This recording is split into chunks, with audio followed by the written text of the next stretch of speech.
with Mr. Meadows because the PNP president, in acting quickly and decisively last week, made it clear that he couldn't continue as a provisional candidate.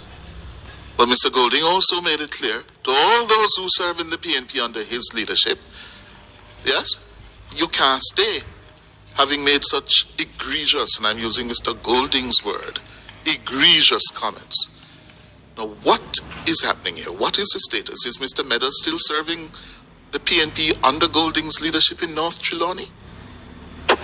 Well, the leader of the party has the final say in who is the candidate of the party. And when we examine the matter and look at the statement, the position that was taken, the decision was taken at that time to remove Dennis as the candidate for North Trelawney. In terms of his chairmanship of the constituency, that is an elected position based on the constitution of the party, which is normally done at the constituency conference, which is held in the summer, sometime between July and before our annual conference in September each year. So, in terms of removing him, what he did was to remove him as the candidate, which is what he has the authority to do. The matter as to his chairmanship of the constituency, he is still, in fact, the chairman. What I got from him was that he will still be working in Northern Trelawney, knowing that he won't be the candidate, but he will still be putting in his efforts to ensure that there is a favorable outcome. He told That's you what that? I got from him. He told you that, Dr. Campbell? That's what he told. When did he tell you that? Let me see, a few days ago. A few days ago. This would have been before he made these comments on Sunday? No. These most recent comments you got? Yes. Yes. Before he made those comments on Sunday? All right. So, he would have spoken to you and told you that he will continue to work, yes, in the interest of the party. And he then said on Sunday this, and I want you to listen to this. The first I remain the chairman of this constituency. I remain on the ground. And who knows what come out of that. I say no more on that. But I'm going. I say no more on that. So he's clearly leaving the door open to come back as your party's parliamentary candidate. No, it's not a flippant decision that was taken by the leader of the party. The decision has been taken to remove Mr. Meadows based on what he said, and he has agreed that he thought that was the only course of action as well. That decision is final. But now that he says he's going nowhere, he will remain as a constituency chair. That seems to undermine the very definitive declaration of the party leader. Let this precedent be a warning to all, that's the key word here, Dr. Campbell, to all who serve in the PNP under my leadership, whether you're a candidate or constituency chairman, all. When you have a constituency chairman, as you well know, you are the party's standard bearer in that constituency. Normally, chairmen or chairpersons go on to be the parliamentary candidate. Not necessarily so, but usually so. What is this? Oftentimes the chairman of the constituency is also the candidate. But as I'm saying, it was communicated in very clear terms to Mr. Meadows and some few supporters that he will not be the standard bearer for the party in Northern Trelawney or any constituency for that matter, based on what he said on a political platform. He agreed that that was the right decision. In terms of his chairmanship, as I said, that matter doesn't come up for us to deal with until they vote for a new chairman in the summer. But given these comments now, Dr. Campbell, these comments, I'm sure, have and will continue to raise questions about, so what? What is happening here? How you explain to a member of the public who are saying, but Mark fired him, Mark removed him, we commended Mark, and now he's sounding almost defiant defiant. How you square that? No, I think what was happening, from what I heard, is that some of his supporters were not happy that he has been removed. And they understand the circumstances. But clearly, persons would have invested time, energy in supporting someone, and they were not enthused about him leaving.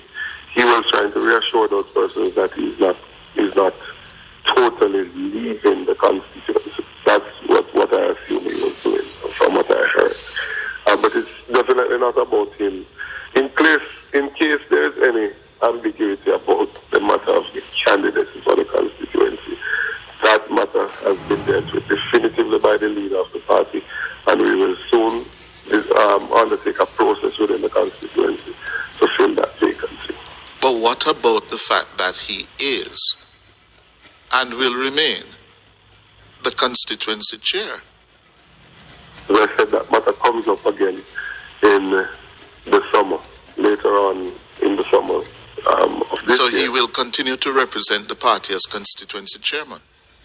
Well, remember, there's a process, The matter has been sent to the structures within the party, and they will treat with that issue. But currently, a decision has not been taken to remove a constitutionally elected chairman of the constituency. The process, if the outcome of the process is that, then so be it.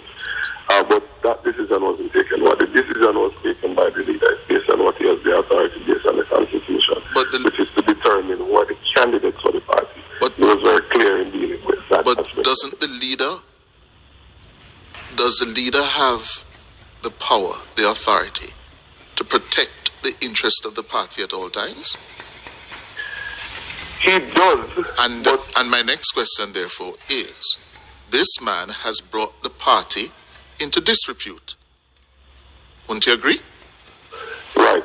So, having brought the party into disrepute, we know the Constitution says so. The chairmanship of a constituency is decided by the delegates of that constituency. Isn't that so? Correct. Good. However, there's no provision in the Constitution for the party leader to suspend a chairman who has brought the party in this kind of disrepute? Not unilaterally. So that's why the matter is going through the structures within the party. And what are those? So we have our internal affairs commission, and then we have our disciplinary committee. And the matter will go through those structures, and then they will make a final decision. But it doesn't, in law, have a right to remove a duly elected constitutional officer. And has the instant case of Mr. Meadows and North Trelawney been formally referred to those structures of the party? Yes, it was. Since the comments on Sunday? Before the comments, and before this recent comment, it was referred prior to. To have... From the video surface, the original video surface. So tell me specifically which structures this matter is referred to. Internal affairs. So the internal affairs is where they seek to get some redress that is not punitive. And they have the ability to, say, investigate a matter. When it goes to disciplinary committee now, it's for an action to be taken. So it goes to internal affairs first. They would gather the information and then present the case to the disciplinary committee, or if they think the matter can be dealt with before, without necessitating disciplinary action, then they would deal with it. So, Dr. Fenton Ferguson is the chairman of that. So as it is now, the process has been activated to remove him or to consider his position as chairman. The matter has been, I wouldn't cloud it by saying that we're referring it for him to be removed. The matter has been referred. Yes. For due process. The process has been started. Correct. Yes. Isn't this embarrassing for you and the party chairman, for him, the party leader, for him to be making that comment, sir? I don't consider it embarrassing. As I said, I don't tend to be as superficial with my feelings. We thought that the initial breach was egregious and that it necessitated immediate action. That was taken, and the matter was immediately referred as well. and we will allow due process to take course. I don't intend to allow my personal opinion on the matter to cloud what they are deliberating on, but for it to go through the process. No, I'm not talking about your personal opinion now. I'm talking about raw politics. Mm-hmm. Politics is about marketing. Yes. And what Mr. Meadows said here, again, so the second time in the public square, has put the party in a difficult place. Wouldn't you agree? As I said, my understanding is that he was speaking to his supporters who were upset, who wanted to protest, and he was speaking to them that there's no need to do that because he's still going to be with them. That's my understanding of it. But he was also in agreement that the appropriate decision was taken based on what was said by him. And who knows, I could be back. I didn't hear him say that. I heard him say that who knows. But I'm saying there isn't a door that is open for him to return as candidate. All right, Dr. Campbell, the people will make up their own minds. Thank you, sir. Okay. All right. Good. Dr. Dayton Campbell, the General Secretary of the People's National Party.